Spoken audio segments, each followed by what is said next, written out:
প্রেম করা বা ভালোবাসা কখনোই দোষের না বা খারাপ না। কিন্তু আমাদের মনে রাখতে হবে অতিরিক্ত কোনো কিছুই ভালো না। কারণ আমরা ভালোবাসতে গিয়ে দেখা যায় যে সেই মানুষের প্রতি এমন ভাবে আমাদের অধিকার বোধ দেখাই, আমরা ভুলে যাই যে সেই মানুষটার একটা ব্যক্তিগত পার্সোনাল লাইফ আছে।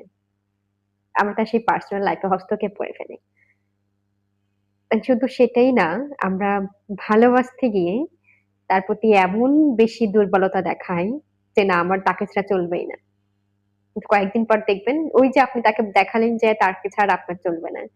কয়েকদিন পর গিয়ে বা কয়েক মাস পর গিয়ে তাকেও আর আপনি পাবেন না। তো আমাদের কোনো কিছু অতিরিক্ত করা একেবারেই ঠিক না। ভালোবাসলে সেটা একদম সেটা ভালোবাসা একটা পবিত্র বন্ধন। তার মধ্যে অতটুকুতে সীমাবদ্ধ রাখা দরকার। অতিরিক্ত ভালোবাসার কোনো দরকার নেই। অতিরিক্ত ভালোবাসতে গেলে মানুষ থাকে না।